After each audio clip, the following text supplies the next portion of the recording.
Hello hello hello, नमस्कार जी, नमस्कार। स्वागत है आप सभी लोगों का हमारे YouTube चैनल पर। क्या हाल चाल है आप सभी लोगों के। आज एक वीडियो मैं आपके लिए लेकर आया हूं और इस वीडियो में हम बात करने वाले हैं जो आपका CSIR नेट एग्जाम अभी आने वाला है, उसमें आपकी क्या स्ट्रेटेजी होने वाली है। खासकर हम उनकी बात करेंगे जिन्होंने पहले एक बार एग्जाम दिया था, ठीक है, और वो एग्जाम अच्छा नहीं गया था, है ना। उन्होंने एग्जाम तो दिया था बट वो एग्जाम अच्छा नहीं गया था, तो एक तरीके से उसमें उन्होंने बस एग्जाम का एक हल्का सा एक्सपीरियंस फील किया है। इसमें हम उनकी बात नहीं करेंगे जिन्होंने एग्जाम दे दिया था, उनका नेट हो गया है ना, और एक दो नंबर कट ऑफ से रह गए हैं या फिर वो दोबारा देंगे, JRF के लिए देंगे, उनकी बात नहीं। उनको काफी पहले से थोड़ी नॉलेज है, ठीक है। उनकी बात करेंगे जिनका थोड़ा सा रह गया है एग्जाम, ठीक है, और अब इस अटेम्प्ट को वो कैसे एक शानदार तरीके से बदल सकते हैं एक अच्छी रैंक लाकर। साथ ही साथ ये वो बच्चे भी अच्छे से ये वीडियो देख सकते हैं जो पहली बार एग्जाम दे रहे हैं बट वो शिद्दत से तैयारी कर रहे हैं, उनको उनकी तैयारी जो है अच्छी है, ठीक है। तो अभी इस फेज में हम क्या कर सकते हैं, जिस फेज में हमारे पास हमें ये नहीं पता कि एग्जाम अभी किस दिन होने वाला है ना, तो क्या स्ट्रेटेजी रहेगी, है ना, उसके बारे में हम बात करते हैं। मैं मान के चलूंगा कि आप अच्छे से पढ़ चुके हो। मैं ये बात नहीं कहने वाला कि अब आप पहले सिलेबस कवर करो। मैं मान के चलूंगा आप सिलेबस या तो कवर कर रहे होंगे या आपका बहुत सारा, जैसे बैचेस में जितना सिलेबस कवर हो चुका है उतना आप कर चुके हो। 10-15 लेक्चर का बैकलॉग ठीक है, बट ऐसा नहीं है कि आपने प्रिपरेशन अभी शुरू कर रखी है, तो उसके लिए हम दूसरी वीडियो भी लेकर आएंगे, ठीक है। तो देखिएगा सिनेरियो क्या है, आपको ये सब पता है, थोड़ा बेसिक से एक बार बात कर लेते हैं। जो आपका CSIR नेट का एग्जाम होने वाला है ना, ये आपके पास स्ट्रेटेजी उसमें रहती है ना, ये आपके पास स्ट्रेटेजी रहती है। देखो, जिन्होंने एग्जाम दिया है आप कैसे अलग कर सकते हो इस बार, जो आपने पुरानी गलतियां करी हैं उससे सीखना। अगर आपने पहले अटेम्प्टेशन में बहुत ज्यादा फर्क पड़ता है कि पेपर को अटेम्प्ट कैसे कर रहे हो आप, है ना, तो आपको इस वक्त अटेम्प्टेशन अपना सुधारना है।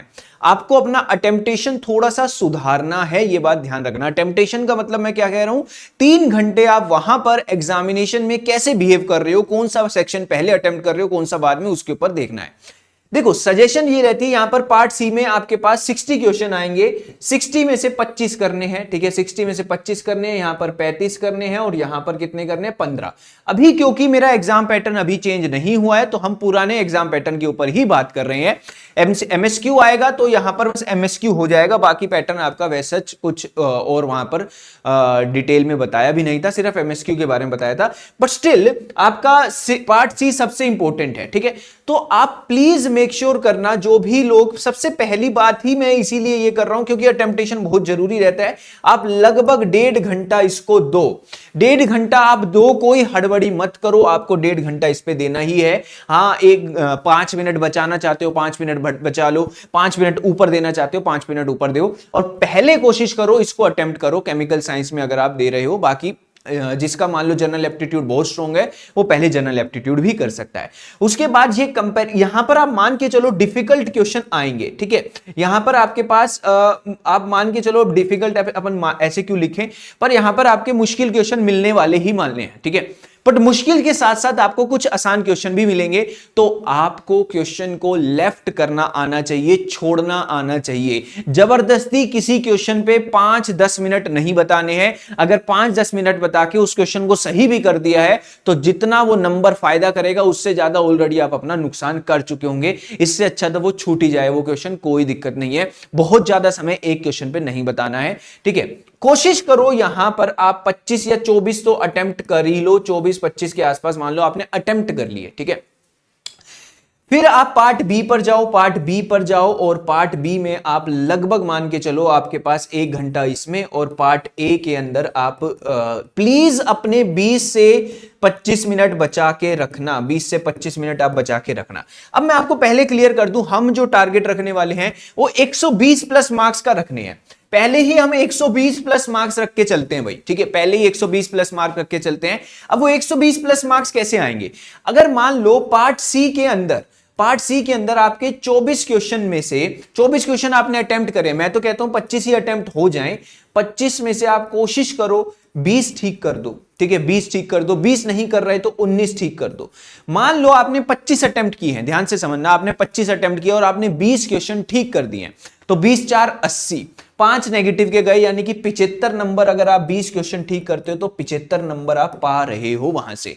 अब एक एक क्वेश्चन घटता जाएगा, एक 5-5 नंबर कम होते जाएंगे, क्योंकि गलत होएगा 4 नंबर वैसे गए और एक नेगेटिव का वैसे गया। आपने 19 ठीक किए तो 70 आएंगे, 18 ठीक किए तो 65 आएंगे। ठीक है, अब 65 थोड़ा टफ हो जाता है फिर, है ना, क्योंकि बाकी में बहुत तगड़ा करना पड़ेगा।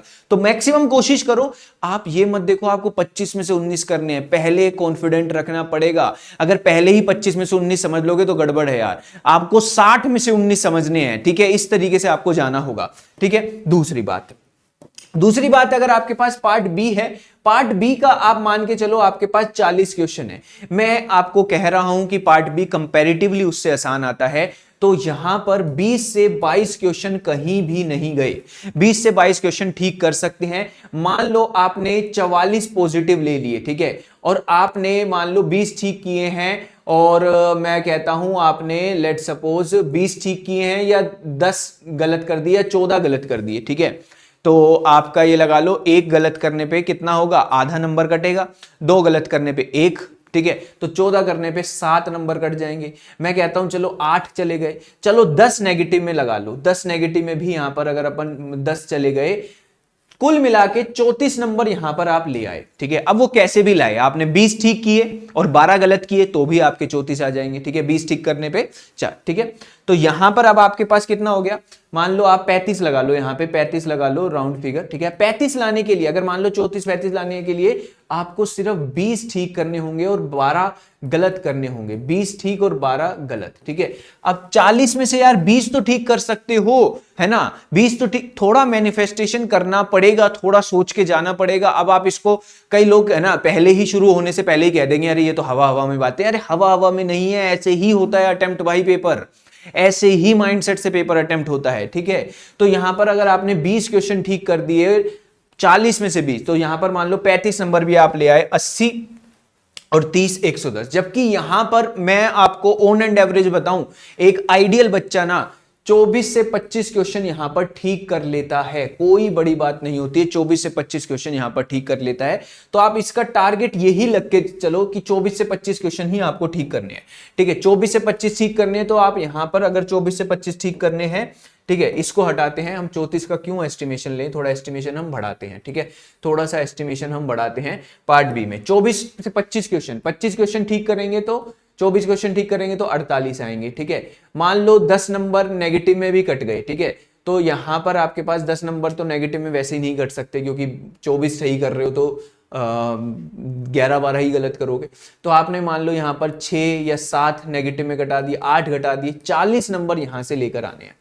40 नंबर लाने के लिए आपको भाई कोई बहुत बड़ी बात नहीं करनी है, 24 ठीक करे तो उससे 48 आ गए। ठीक है, और 24 भी क्या, 22 भी ठीक कर दोगे, 22 भी ठीक कर दोगे तो 44 नंबर। ठीक है, और 8 गलत कर दोगे तो -4, तब भी 40 आ जाएंगे। तो 40 में से 22 ठीक करने का टारगेट लेकर चलो, अगर इसमें 40 जोड़ दें, ठीक है, तो 25 और 115 यहां से हो गए। आप अगर कुछ भी नहीं जानते ना, कुछ भी नहीं जानते, तो पार्ट ए के लिए अगर आपने 20 से 25 मिनट, या तो देखो, अब मैं इसमें पहले से आपके मान के चल रहा हूं सिली मिस्टेक हुई होंगी, सिली मिस्टेक हुई है तभी तो 40 में से 22 ठीक हुए हैं, तभी तो 60 में से 20 ठीक हुए हैं। ठीक है, सिली मिस्टेक्स मान के चल रहा हूं, इसमें 21 भी ठीक होते हैं, लोगों के इसमें 24 भी ठीक होते हैं। अगर किसी ने 24 ही ठीक कर दिए सबसे बढ़िया, तो बात यही है कि इसमें आपने 22 ठीक कर दिए। ठीक है, तो 75, एक क्वेश्चन ठीक होने पे 5 नंबर और ऐड कर लो, 85 नंबर। समझो कितना इंपॉर्टेंट है। ठीक है, पार्ट ए में 5-10 नंबर यहां पर आपको लेने हैं। तो एक माइंडसेट क्रिएट करके रखो, अगर ये टफ आ रहा है तो इसमें स्कोर करना है, उसमें स्कोर करना है। ठीक है, कंटेंट आपको पता है किस तरीके से है, कंटेंट आपको पता है। अब देखो, सबसे पहले आपको यहां पर करना क्या है, सिलेबस करना है। प्लीज मेक श्योर करो फुल कर दो, पूरा करना है, पूरा। जब तक अभी तक आपने मान लो सोच रखा है कि यार मैं ना मेन ग्रुप छोड़ देता हूं, मैं स्टेट थर्मो छोड़ देता हूं, मैं यार एक काम करता हूं, है ना, ये छोटे छोटे चैप्टर छोड़ देता हूं, पॉलीमर छोड़ देता हूं, है ना, एफ ब्लॉक मत छोड़ो यार, मत छोड़ो। अगर कोई एफ ब्लॉक पढ़ रहा है, ठीक है, कोई मान लो पॉलीमर पढ़ रहा है, ठीक है, कोई मान लो आपके पास सरफेस पढ़ रहा है, ठीक है, और कितने, ये 2 लेक्चर का, ये 4 लेक्चर का, 3 लेक्चर का, ठीक है, कर लो ना उसको। कभी कभी ये 6 नंबर का, 8 नंबर का भी आया है, 4 नंबर का यहां से है ना, सरफेस आपका 4 से 6 नंबर के, तो क्वेश्चन तो आ सकते हैं। तो ये छोटे, अभी तक अगर आपने कोई प्लान बना रखा है कि मैं कोई चैप्टर छोड़ता हूं, या आपके प्रीवियस पेपर में आपने कोई चैप्टर छोड़ रखा था, प्लीज मेक श्योर करो उसके नोट्स बना लो। बहुत ज्यादा टफ नहीं है, जितने जो भी बैच में आप ज्वाइन हो उसमें कुछ ना कुछ तो कंटेंट होगा। अगर बैच में नहीं ज्वाइन हो तो यूट्यूब पे कंटेंट पड़ा होगा, आप उसको देखकर भी आराम से कर सकते हो, ठीक है। उसके बाद प्लीज पीवाईक्यू पूरे के पूरे देख लो, ठीक है, कोई दिक्कत नहीं है, आपको कुछ भी नहीं करना। आप जस्ट वो भी डालोगे ना कि मान लो आपने डाल दिया CSIR नेट, मैं तो कहता हूं ईयर वाइज पूरा एक साथ देखो। CSIR नेट है ना, 2025 जुलाई एग्जाम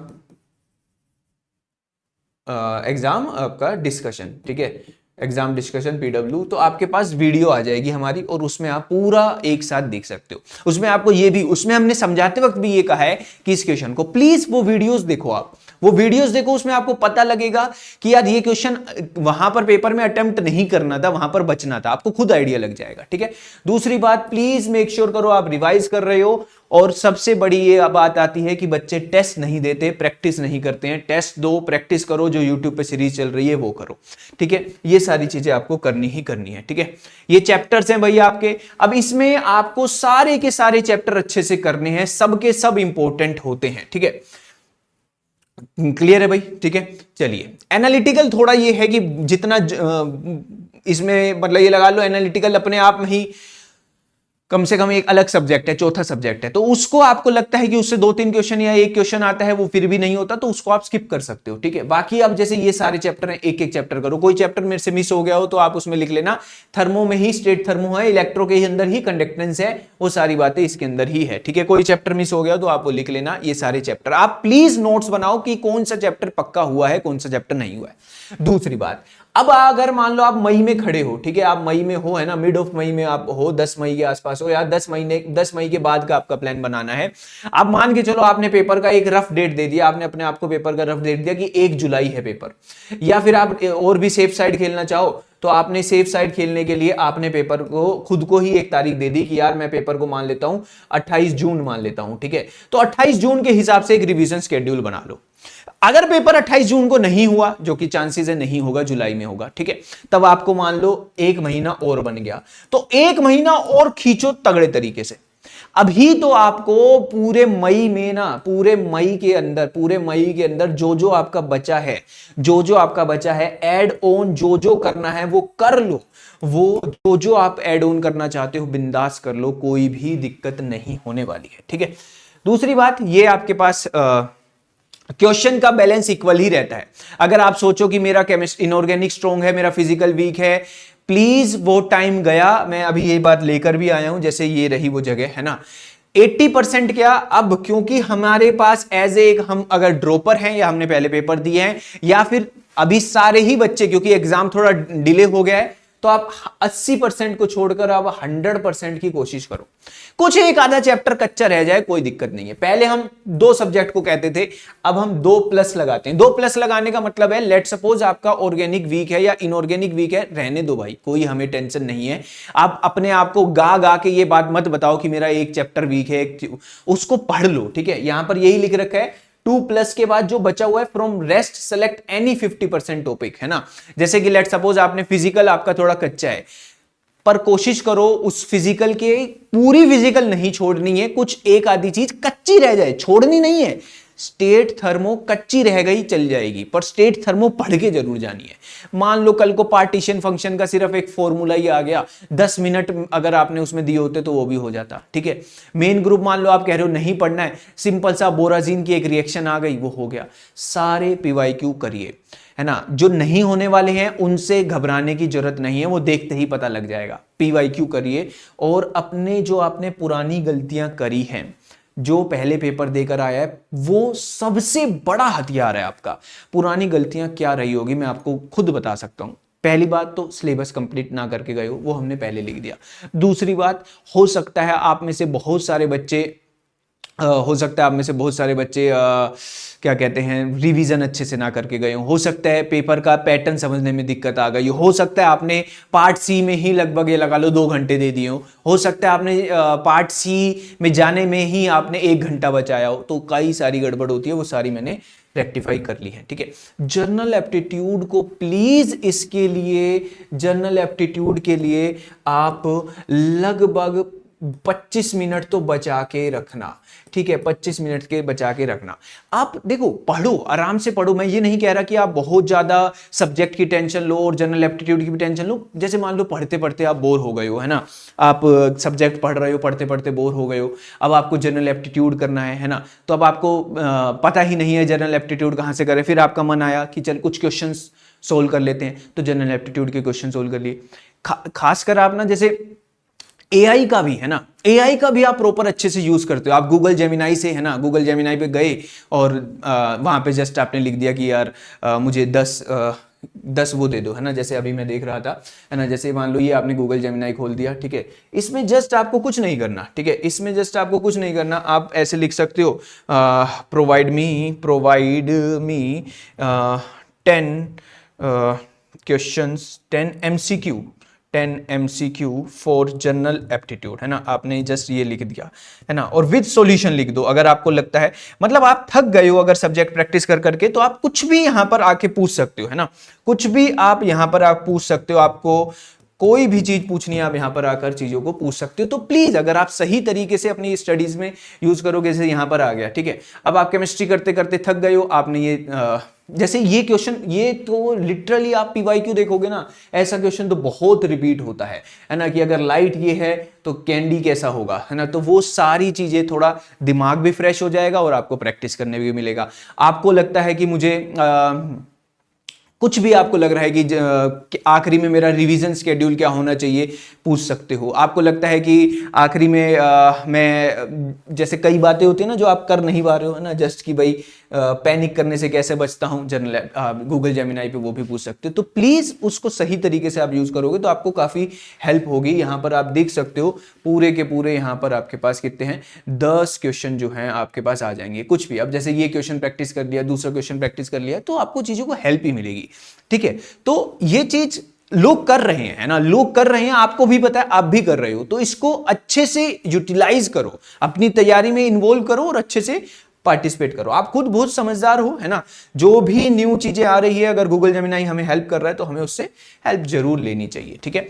और अपनी तैयारी को मेक श्योर करो, हमेशा ट्रैक पे रखो, कभी भी आपकी तैयारी छूटनी नहीं चाहिए। ऐसा नहीं होना चाहिए कि यार आज आप पढ़ रहे हो, फिर 10 दिन या 5 दिन या 3 दिन ब्रेक आ गया, किसी दिन एक दिन समझ में आता है कि भाई तबीयत थोड़ी सी ऐसी हो गई या कुछ और है, तो अगले 2 दिन कम बैक बहुत अच्छा होना चाहिए। और प्लीज प्लान बनाओ कि मुझे अगले 10 दिन क्या करना है, अगले 15 दिन क्या करना है, ठीक है। हर चीज में टाइम लगता है। मुझे ये पीपीटी बनाने में भी, है ना, पीपीटी में बना रहा हूं तो समय लगेगा, आपको समय देना पड़ेगा, ठीक है, आपको समय देना पड़ेगा। आप बिना समय देके सोचो कि मैं बैठूं और तुरंत सीख के निकल जाऊं, ऐसा नहीं होगा। कई बार ऐसा होगा कि आप, जैसे अब इस वीडियो को आपने देखा, मोटिवेशन हो गया, है ना, अब आप बैठने गए, है ना, आप बैठे, ठीक है, 10 मिनट में आपको सारी बातें डाउन हो गई, फिर फोन उठाया, क्योंकि आपने दिया ही 10 मिनट है भाई। अब 10 मिनट में क्या हो जाएगा, आप दो ना। अगर मान लो कोई पढ़ ही नहीं रहा है, फिर उसने आज पढ़ने का सोचा है, तो 1-2 दिन तो उसी में ही खराब हो जाएंगे, उसके पीछे से जो रूटीन फॉलो हो रहा है वो भी छूटने में टाइम लगेगा। तो उसको मेक श्योर करो कि कंटिन्यू आपकी पढ़ाई रहे। आई होप ये वीडियो आपको हेल्प करे, अपनी तैयारी को अच्छे से करते रहे। Thank you so much, bye bye, take care, ध्यान रखिए अपना।